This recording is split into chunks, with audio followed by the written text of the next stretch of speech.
certainty. Let's go. Until finally the truth hit Stanley square in the face. This building did not want the bucket to leave. Even the facility itself recognized the incredible calming presence of the bucket, needed the soothing warmth of the bucket, would go to any lengths not to part with the bucket. No.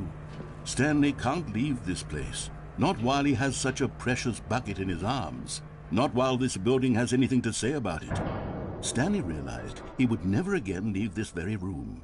But at least he has the bucket. To be trapped eternally in darkness isn't really so bad, Stanley thought to himself. As long as I have my bucket with me, right? I'll be okay, won't I? Stanley gulped.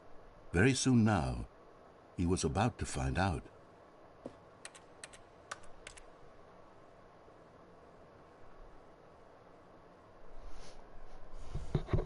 Okay.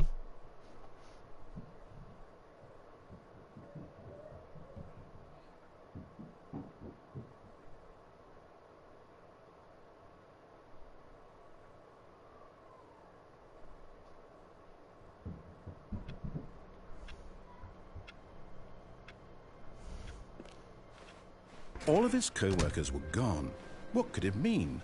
Stanley decided to go to the meeting room. Perhaps he had simply missed a memo. Stanley lifted the bucket into his arms, and a wave of comfort rushed over him. Stanley clutched the bucket tightly to his chest and entered the door on his left.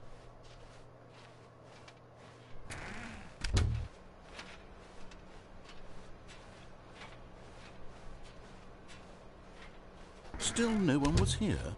Stanley needed the bucket's warmth and comfort now more than ever. Perhaps his boss's office was where he'd find answers.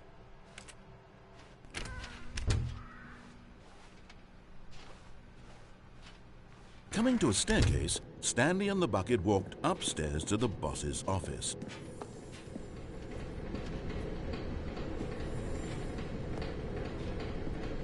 You found one of them. One of the miniature Stanley figurines. Remember, no reward for collecting all of these, only the intrinsic pleasure of a job well done. You can't buy that sort of happiness, Stanley. God knows I've tried. So, I implore you to savor each and every moment you come across one of these beautiful figurines.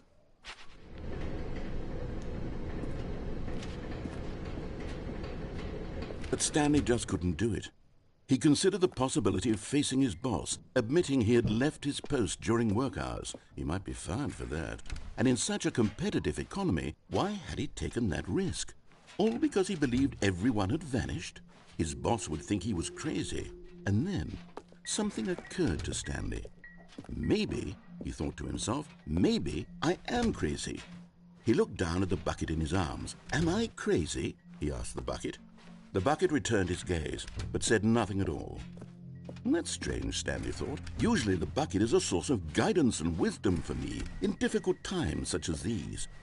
He held the bucket close, yet felt none of its familiar reassurance and comfort. And that's when Stanley realized, this isn't my bucket. It's just a normal, everyday bucket. Someone else's bucket, perhaps. How did I end up with someone else's bucket? This is all terribly wrong. Surely no good would come from this. Who knows what sorts of bizarre hallucinations Stanley might experience without the psychologically grounding presence of his bucket. And indeed, now he noticed that the rooms were repeating, which was, of course, very odd. And now he felt himself floating off the ground. Oh, gracious, what? He exclaimed. Without my bucket, I've gone truly mad. Where is it? I must find it.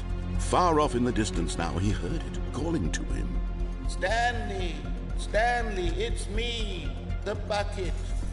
Could it truly be? He rushed forward from room to room, passing by one bucket after the next. None of them were his. None of them were his special bucket. Come to me, Stanley. Find me. He had to find the bucket. He had to return to his old friend. It was the only way to truly restore his sanity. And then suddenly, he froze dead in his tracks. He knew where the voice of the bucket had been coming from. The real bucket was inside of him all along. It was incredibly painful. Stanley doubled over in agony and blacked out. Well,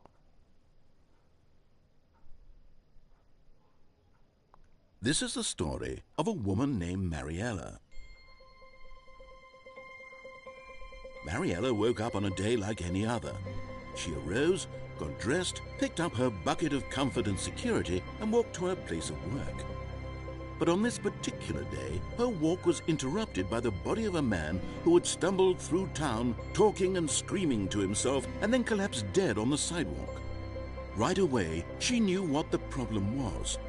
This man had no bucket. Of course he'd gone mad, ranting and raving about a narrator describing all of his actions and how everything is predetermined and free will is an illusion and it's all just a video game.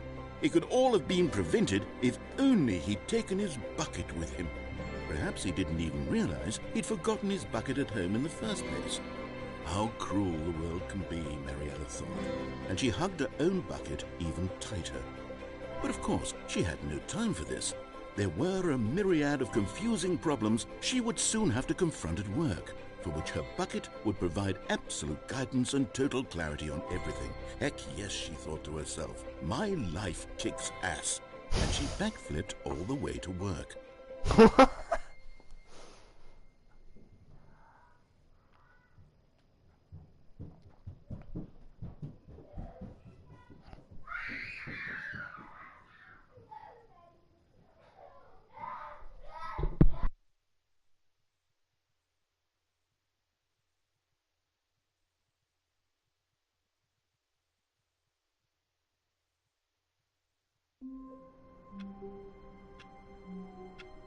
Alright, I'm just not gonna go for the bucket.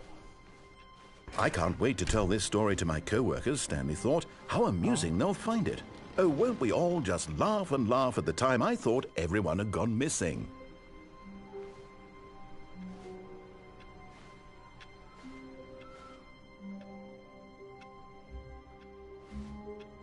I need the bucket.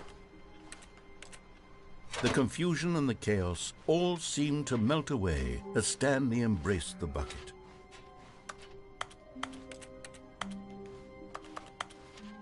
Stanley clutched the bucket tightly to his chest and entered the door on his left. No. This was not the correct way to the meeting room, but Stanley had felt the bucket calling to him, telling him that the employee lounge was simply the place to be. And here it was. Had the bucket turned out to be correct? Was this better than the meeting room? Yes, Stanley thought to himself. Yes, perhaps it truly was. How insightful the bucket turned out to be. No, never mind. The bucket was wrong. Stanley took the door on his left to go back to the meeting room.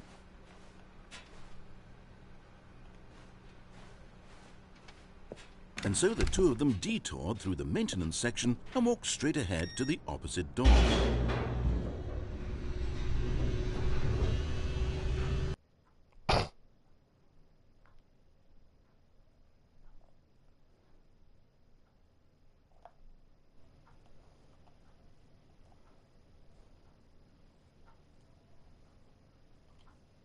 Glad you found your way here. I knew you'd find this place eventually.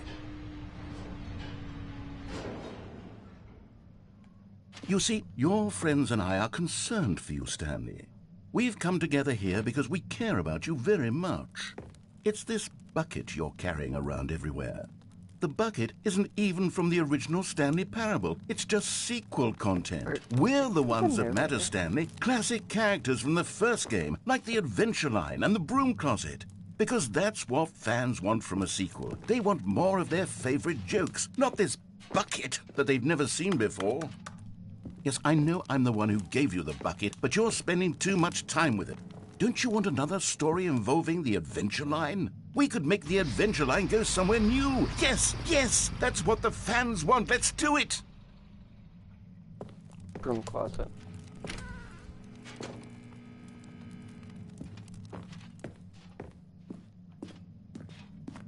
Whee! Look at that wacky line. Who knows where it'll go off to next? Oh, and it played some silly music as well.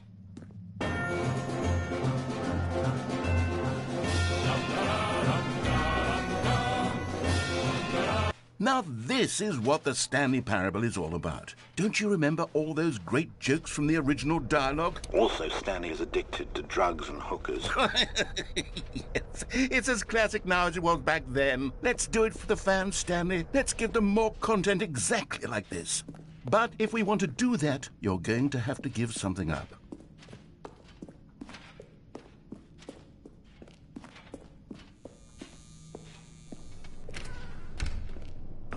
Don't you get it, Stanley? We need to get rid of the bucket. That's why I'm very proud to introduce a brand new character. This is the Bucket Destroyer. No. I think it'll make a wonderful new addition to the rich lore of the Stanley Parable. True, it also was not in the original game, but it's such a well-fleshed-out character with so much personality that to me it already feels as though it's been part of the cast all along. Don't you agree? Can you guess what the Bucket Destroyer does? Surely you don't need me to spell it out for you. Go ahead now, Stanley. Say goodbye to the bucket, and then pop it into the machine when you're ready. No. Now listen to me. It's crucial that you give it the bucket. I don't know what the Bucket Destroyer will do if it can't destroy your bucket. Destroying buckets is all it knows. That is its singular personality trait. Sure, I can hear you saying, how does a character with only one personality trait deserve to join the pantheon of beloved Stanley Parable characters? Well, you see, if you were to really explore the Bucket Destroyer, you would see that its desire to crush buckets is so densely loaded with complexity and nuance that it's really like 10 personality traits. What other object in this game can you even say that about? The broom closet? Certainly not. I wonder what sort of Bucket Destroyer merchandise the fans will be clamoring for after this. Okay, the Bucket Destroyer is getting very upset now. You'll have to hurry and feed it. We can't get back to the classic Stanley Parable characters like the Adventure Line or the Bucket Destroyer until you crush that damn bucket. Quickly now, the fans are waiting. Do it, the fans, Stanley. Give the fans what they want. Hurry and... Did it just blow up?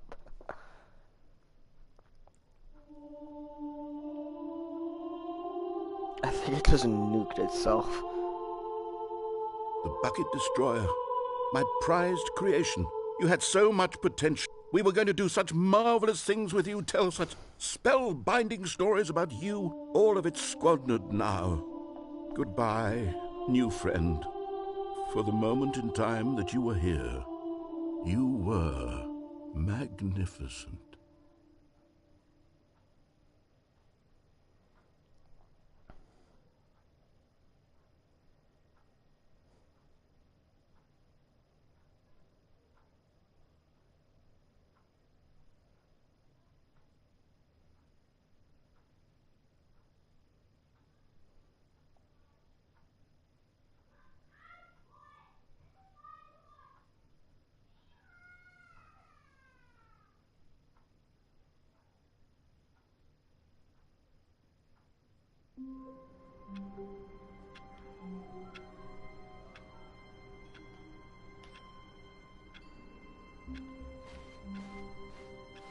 Even now, Stanley's office was a distant memory. What did it look like? There was a computer, perhaps, and a painting. Was it a painting or a photo? He could no longer recall.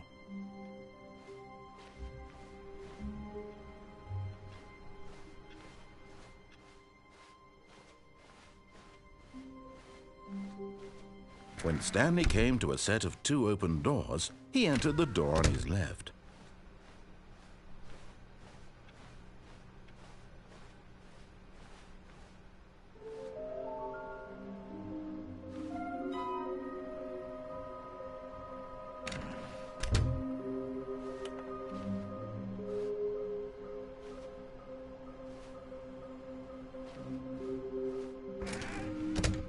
Aww. Coming to a staircase, Stanley walked upstairs to his boss's office.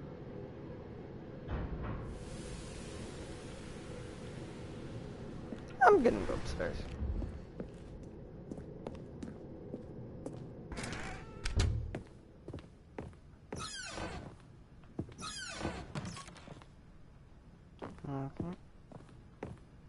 Here's the door. Just go.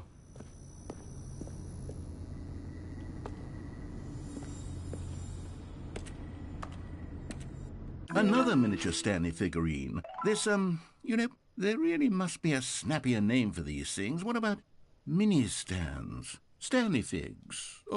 What about Stanlerines? Yes, I think I like that. Another Stanlerine under your belt.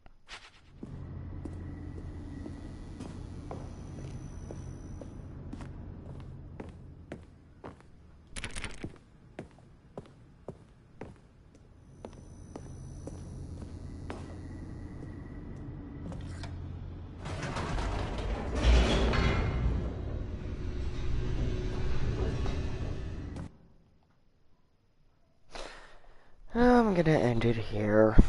I'll come back to it later.